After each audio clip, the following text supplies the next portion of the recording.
Assalamualaikum warahmatullahi wabarakatuh. Perkenalkan, kami dari kelompok 1. Di video kali ini izinkan kami menyampaikan hasil diskusi kami mengenai konsep dasar ilmu dan sejarah Al-Quran. Perkenalkan, saya sendiri sebagai moderator Najwa Priya Putri Sugiharto, dan rekan-rekan saya Martin Katrina, saya Putri Kicana, saya Widya Ramadhani, saya Akila Nurlanina, saya Aldan Fadila. Berikut kami sampaikan hasil diskusi kami pada presentasi kali ini. Selamat menonton. Baik, yang pertama adalah definisi. Para ulama dalam bidang ilmu Al-Quran telah mendefinisikan Al-Quran menurut pemahaman mereka masing-masing, baik secara etimologi maupun terminologi. Secara etimologi, para ulama berbeda pendapat dalam mendefinisikan Al-Quran. Berikut adalah beberapa pendapat tersebut. Yang pertama, Al-Quran menurut Al-Ihyani. Kata Al-Quran berasal dari kata kerja fi'il yang berarti membaca. Kata ini kemudian menjadi istilah untuk kitab suci yang dibaca sesuai dengan firman Allah dalam Quran surat Al-Qiyamah ayat 17-18. Yang kedua, menurut Al-Ashdari, kata Al-Quran berasal dari kata yang berarti menggabungkan sesuatu, karena surat-surat dan ayat-ayat Al-Quran saling terkait dan satu sama lain saling melengkapi. Yang ketiga, menurut Al-Farra, kata Al-Quran berasal dari kata yang bermakna petunjuk, karena ayat-ayat dalam Al-Quran saling memperkuat satu sama lain. Yang keempat, menurut Az-Zuzzaz, Al-Quran bermakna kumpulan, karena isinya mencakup kisah, perintah, dan larangan yang merupakan rangkuman dari kitab-kitab sebelumnya. Yang kelima ada menurut Asy-Syafi'i, Al-Quran adalah nama khusus untuk kitab suci yang diturunkan kepada Nabi Muhammad, yang membedakannya dari kitab-kitab sebelumnya seperti Taurat, Zabur, dan Injil. Secara keseluruhan, para ulama memiliki pandangan yang berbeda tentang definisi Al-Quran. Namun perbedaan ini saling melengkapi dan memperkaya pemahaman terhadap kitab suci ini. Dari pendapat di atas dapat disimpulkan beberapa unsur dalam pengertian Al-Quran sebagai berikut. A. Al-Quran adalah firman atau kalam Allah Subhanahu wa Ta'ala. B. Al-Quran terdiri dari lafal berbahasa Arab. C. Al-Quran diturunkan kepada Nabi Muhammad SAW. D. Al-Quran merupakan kitab Allah Subhanahu wa Ta'ala yang mengandung mukjizat bagi Nabi Muhammad yang diturunkan dengan perantara malaikat Jibril. E. Al-Quran disampaikan dengan cara mutawatir atau berkesinambungan. F. Al-Quran merupakan bacaan mulia dan membacanya merupakan ibadah. G. Al-Quran ditulis dalam mushaf yang diawali dengan surat Al-Fatihah dan diakhiri dengan surat An-Nas. Yang terakhir, Al-Quran senantiasa terjaga atau terpelihara kemurniannya dengan adanya sebagian orang Islam yang menjaganya dengan menghafal Al-Quran. Selanjutnya akan dilanjutkan oleh teman saya. Kemudian selanjutnya ada fungsi dari Al-Quran.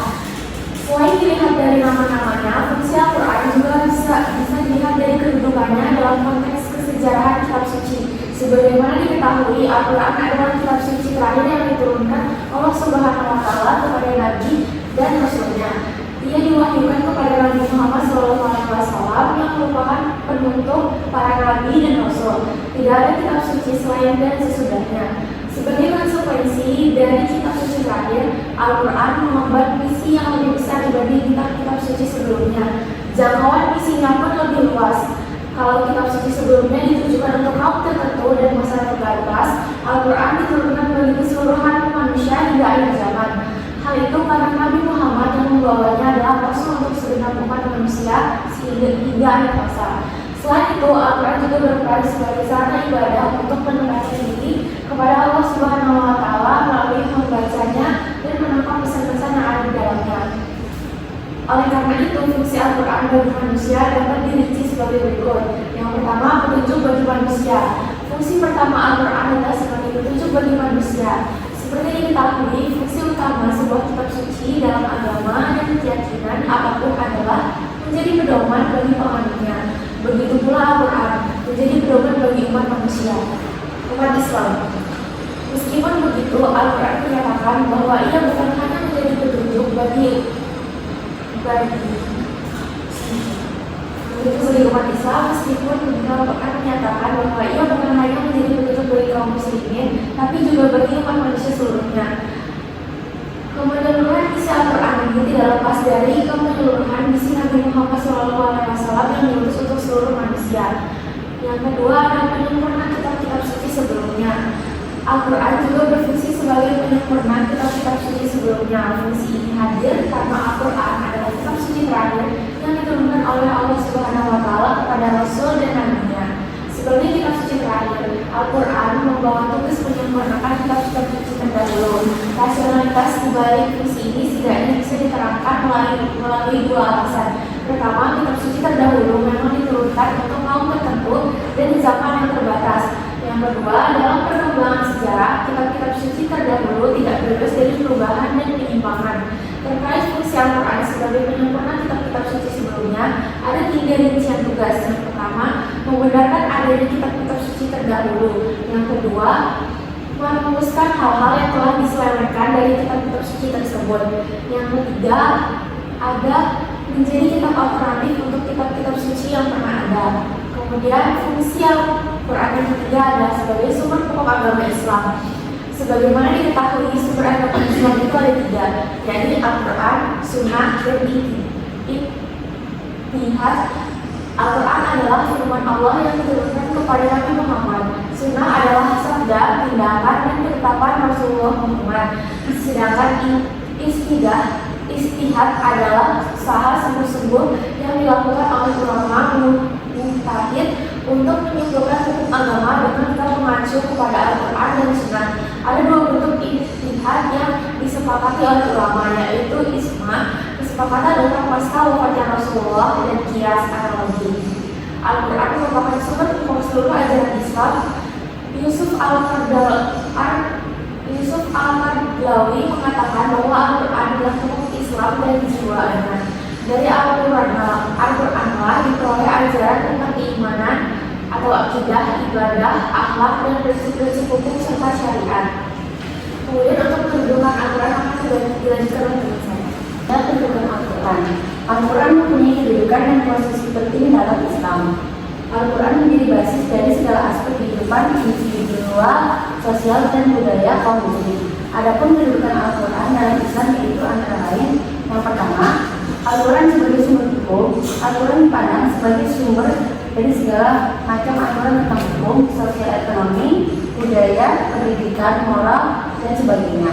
Al-Quran harus dijadikan way of life bagi seluruh umat manusia untuk memecahkan persoalan-persoalan yang dihadapinya. Yang kedua, Al-Quran sebagai wahyu Allah Subhanahu wa Ta'ala, yaitu seluruh ayat Al-Quran adalah wahyu Allah. Tidak ada satu kata pun yang datang dari perkataan atau pikiran Nabi.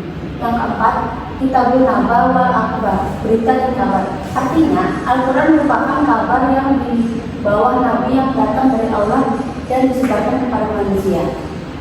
Yang keempat, Minhajul Hayah, pedoman hidup. Sudah seharusnya setiap muslim menjadikan Al-Quran sebagai rujukan terhadap setiap problem yang dihadapi. Yang kelima, sebagai salah satu sebab masuknya orang-orang ke agama Islam pada zaman Rasulullah dan masuknya orang-orang sekarang dan yang akan datang. Yang keenam, Al-Quran sebagai sesuatu yang bersifat abadi. Artinya, Al-Quran itu tidak akan terganti oleh kitab apapun sampai hari kiamat, baik itu sebagai sumber hukum, sumber ilmu, pengetahuan, dan lain-lain. Yang ketujuh, Al-Quran dinukil sebagai mutawatir. Artinya, Al-Quran disampaikan kepada orang lain secara terus-menerus oleh sekelompok orang yang tidak mungkin bersepakat untuk berdusta karena banyaknya jumlah orang yang beda-beda tempat tinggal mereka. Yang kedelapan, Al-Quran sebagai sumber hukum. Seluruh mazhab sepakat Al-Quran sebagai sumber utama dalam menetapkan hukum. Dalam kata lain, bahwa Al-Quran menempati posisi awal dari tertib hukum dalam berbagai hujjah. Selanjutnya akan disampaikan oleh teman saya. Jadi selanjutnya itu ada sejarah Al-Quran, yaitu proses pewahyuan Al-Quran. Para ulama berbeda pendapat tentang proses turunnya wahyu Al-Quran kepada Nabi Muhammad SAW. Sebagaimana dikutip dalam kitab Al-Itqan karangan Imam Al-Suyuti, disebutkan bahwa perbedaan pendapat atau turunnya Al-Quran terbagi dalam 3 hal. 5 perbedaan pendapat ulama ini terkait dengan proses tahapan pewahyuan Al-Quran yang dibawa oleh malaikat Jibril kepada Nabi Muhammad SAW. Yang pertama, Al-Quran diturunkan dari Allah Al-Mahfuz bersama albumnya pada Lailatul Qadar secara sekaligus. Kemudian dari sama albumnya Al-Quran diturunkan kepada Nabi Muhammad SAW secara berangsur-angsur selama masa kerasulan atau pada al-Bid'ah. Pendapat yang berkata demikian berlandaskan pada riwayat yang disampaikan oleh Ibnu Abbas yang mengatakan bahwa Al-Quran diturunkan sekaligus bersama albumnya pada Lailatul Qadar, kemudian diturunkan secara bertahap selama masa kerasulan. Pendapat ini yang paling populer di kalangan ulama dan dianggap valid. Pendapat lain yang serupa terdapat dalam buku Ulumul Quran karangan Abdul Jalal yang menjelaskan bahwa proses turunnya Al-Quran melalui 3 tahapan, yaitu dari Lauhul Mahfuz ke Baitul Izzah dan kepada Nabi Muhammad SAW. Hal ini juga diterangkan dalam Al-Quran pada surah Al-Duhan ayat 3 dan surat Al-Isra ayat 106. Kedua, Al-Quran diturunkan bersama albumnya selama 23 kali setiap Lailatul Qadar. Pada setiap Lailatul Qadar tersebut Allah Subhanahu wa taala menurunkan Al-Quran untuk diturunkan secara berkala dan berangsur selama 1 tahun. Yang ketiga, Al-Quran pertama kali diturunkan pada Lailatul Qadar, kemudian diturunkan bertahap dalam waktu yang berbeda. Pendapat ini mengatakan bahwa Al-Quran tidak melalui sama albumnya sebagaimana pendapat pertama dan kedua. Proses pewahyuan Al-Quran ini berbeda dengan turunnya kitab suci sebelumnya. Kitab suci sebelum Al-Quran diturunkan sekaligus oleh Allah Subhanahu wa taala kepada nabinya. Perbedaan cara pewahyuan Al-Quran secara bertahap ini bukan karena keterbatasan Allah Subhanahu wa taala tidak bisa menurunkannya secara keseluruhan, melainkan pewahyuan secara bertahap ini karena beberapa alasan tertentu. Baik, pada selanjutnya akan dilanjutkan oleh Kegiatan dari penghimpunan Al-Quran. Sejarah penghimpunan Al-Quran pada masa Nabi Muhammad SAW. Sejarah penghimpunan Al-Quran pada masa Nabi Muhammad SAW adalah menghafal Quran pertama dan merupakan contoh paling baik bagi para sahabat dalam menghafalnya. Sebagai relasi kecintaan mereka kepada pokok agama dan sumber. Quran diturunkan selama 20 tahun lebih. Proses penurunannya terkadang hanya turun 1 ayat dan terkadang turun sampai 10 ayat. Setiap kali sebuah ayat turun, dihafal dalam dada dan ditempatkan dalam hati. Sebab bangsa Arab secara kodrat memang mempunyai daya hafal yang kuat. Hal itu dikarenakan umumnya mereka buta huruf, sehingga dalam penulisan berita-berita, syair-syair dan silsilah mereka dilakukan dengan mencatat di hati mereka. Para sahabat berlomba-lomba menghafal ayat-ayat yang diturunkan. Mereka saling membantu dan berbagi hafalan, sehingga jumlah mereka yang hafal Quran tidak terhitung jumlahnya. Di antaranya Abu Bakar, Umar, Utsman, Ali, Talha, Sa'ad, Ibnu Mas'ud, Huzaifah, Salim Maula Abi Huzaifah, Abu Hurairah, Ibnu Umar, Ibnu Abbas, dan lain dari golongan ulama. Banyaknya para sahabat yang hafal Quran tidaklah mengherankan karena pertama, secara tradisi mereka sudah terbiasa dan terlatih menghafal, terutama menghafal syair-syair dan garis keturunan. Kedua, mereka sangat mencintai Quran. Ketiga, fasilitas tulis-menulis masih sangat terbatas. Media yang dipakai kala itu memang sederhana sekali, maka seadanya mengingat fasilitas yang sangat terbatas. Misalnya berupa kurma, batu tipis, kulit binatang, daun kering, dan lain sebagainya. Penulis kala itu mencakup al-aruf, asa-abah, bagaimana Quran diturunkan mencakup yang dinaskah berlakunya. Sebagai hanya berdasarkan urut surat dan ayat yang tidak terkumpul dalam mushaf atau suhuf. Sekalipun ayat-ayat yang diturunkan ditulis oleh para penulis wahyu, tapi yang menjadi acuan utama dalam transfer Quran dari Rasul kepada sesama umat Islam bukanlah tulisan tersebut, melainkan hafalan atau periwayatan secara lisan. Faktor-faktor yang mendorong penulisan Quran pada masa Nabi antara lain: A. Memperbanyak hafalan baik tabi maupun sahabat. B. Mempresentasikan wahyu dengan cara yang paling sempurna, karena mengandalkan hafalan saja tidak cukup, karena di antara mereka ada lupa atau telah wafat, sedangkan tulisan akan tetap terpelihara. Yang kedua, secara menghimpunan Al-Quran pada masa Abu Bakar As-Siddiq. Penghimpunan Al-Quran pada masa Abu Bakar berawal dari inisiatif Umar bin Khattab.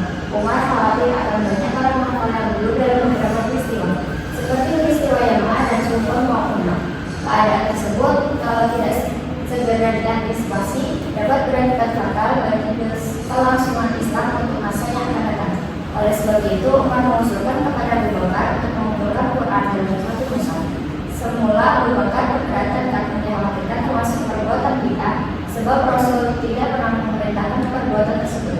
Tapi Umar berhasil meyakinkan Abu Bakar bahwa perbuatan tersebut hanyalah meneruskan apa yang telah dirintis oleh Rasul sendiri. Karena beliau telah memerintahkan kepada para penulis wahyu agar menulis semua ayat yang turun. Abu Bakar menganggap bahwa seseorang yang paling tepat melakukan tugas tersebut adalah Zaid bin Sabit, karena Zaid termasuk barisan penghafal Quran dan sekaligus salah seorang penulis wahyu yang ditunjuk oleh Rasulullah SAW. Apalagi dia menyaksikan tahap-tahap Quran diturunkan kepada Rasulullah SAW. Zaid juga terkenal cerdas, sangat warok, amanah, dan istiqomah. Umar pun menyetujui keputusan Abu Bakar tersebut. Seperti halnya Abu Bakar, Zaid pun mulai ragu menerima tugas tersebut. Tetapi setelah diyakinkan oleh Abu Bakar, akhirnya dia bersedia melaksanakannya di bawah bimbingan Abu Bakar, Umar, dan para sahabat senior lainnya. Dalam melaksanakan tugasnya, Zaid mengikuti metode yang digariskan oleh Abu Bakar dan Umar, yaitu mengumpulkan Al-Quran dengan tingkat akurasi tinggi dan hati-hati. Sumber yang digunakan pun tidak cukup hafalan dan catatan yang dibuat oleh Zaid sendiri, tetapi menggunakan catatan-catatan yang pernah dibuat pada zaman Rasul dan hafalan para sahabat. Setiap sumber harus diberikan oleh 2 orang saksi yang dipercaya. Kemudian tersusunlah sebuah mushaf yang dikumpulkan dengan tingkat akurasi tinggi dari sumber yang mutawatir dan diterima secara ijma oleh umat Islam saat itu. Ayat-ayat yang sudah dinaskah tidak lagi dituliskan. Ayat-ayat yang sudah disusun sesuai dengan urutannya berdasarkan petunjuk Rasulullah SAW, tetapi surat demi surat belum tersusun sebagaimana mestinya. Dan ketiga, sejarah penggunaan Al-Quran pada masa Utsman bin Affan.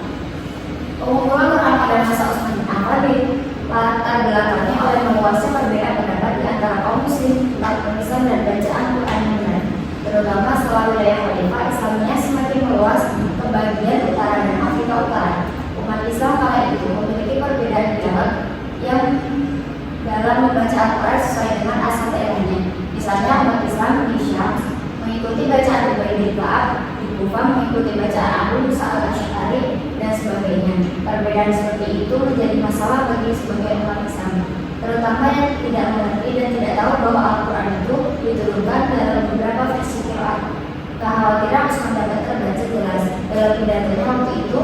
Anda semua yang dekat denganku berbeda pendapat, apalagi orang-orang yang bertempat tinggal jauh dariku. Mereka pasti lebih berbeda dan lain. Hadis riwayat Abu Daud.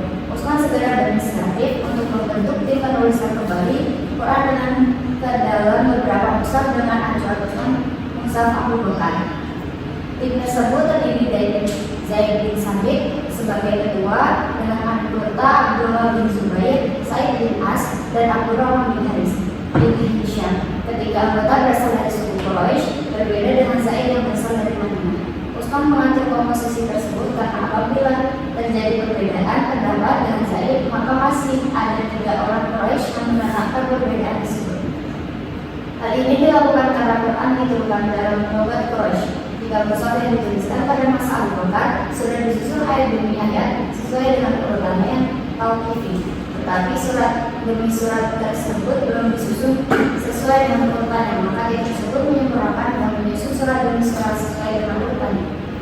Setelah pekerjaan itu selesai, Utsman mengirim mushaf-mushaf tersebut ke beberapa wilayah untuk dijadikan sebagai standar. Utsman memerintahkan agar semua mushaf memiliki pribadi yang berbeda dengan mushaf yang memiliki harus dibakar. Jika gagal dalam menghapuskan mushaf-mushaf ini, maka dapat memicu munculnya perselisihan kembali. Jadi selanjutnya ada pembukuan Al-Quran. Al-Quran adalah kitab suci umat Islam yang menjadi pegangan dan dasar kehidupan Islam. Al-Quran terdiri dari 114 surah. Ketika wahyu Al-Quran diturunkan kepada Nabi Muhammad, sahabat Nabi masih banyak yang tidak bisa membaca dan menulis. Oleh karena itu, pada awalnya ayat-ayat Al-Quran umumnya hanya dihafal saja oleh para sahabat Nabi. Yang pertama adalah penulisan Al-Quran era Nabi Muhammad. Ketika Nabi Muhammad masih hidup, beberapa sahabat yang pandai membaca dan menulis ditugaskan untuk mencatat setiap Al-Quran yang turun.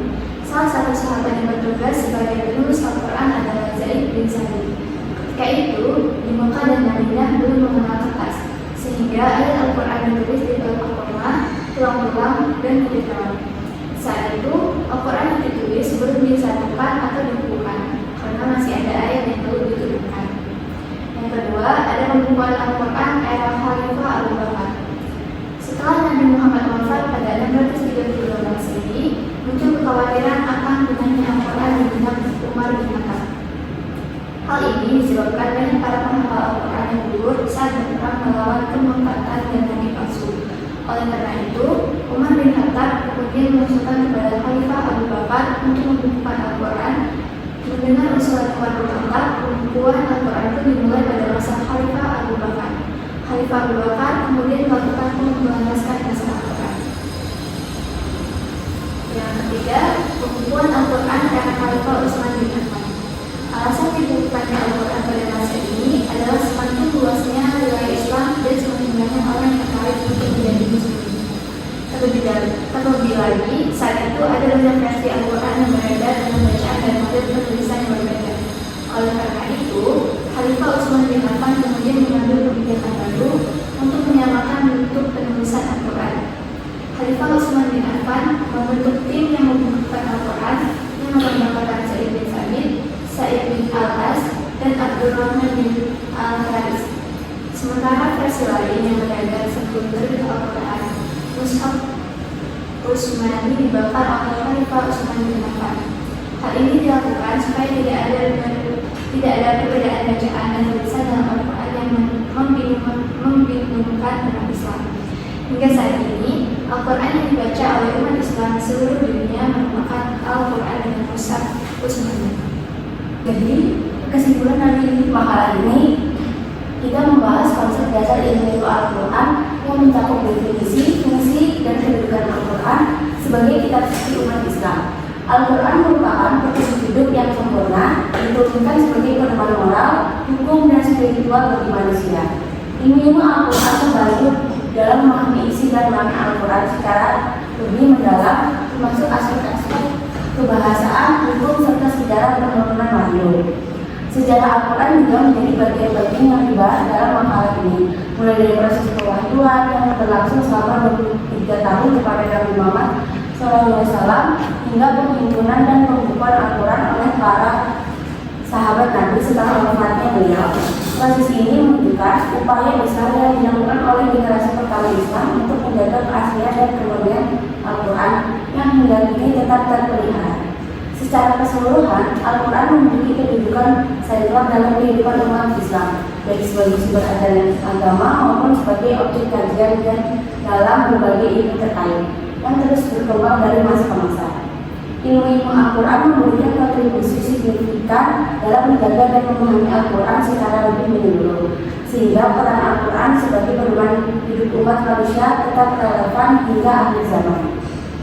Sekian video presentasi dari kelompok kami mengenai konsep dasar ilmu Al-Quran dan sejarah Al-Quran. Mohon maaf apabila ada salah penyebutan dan salah kata dari kami. Akhir kata, wassalamualaikum warahmatullahi wabarakatuh.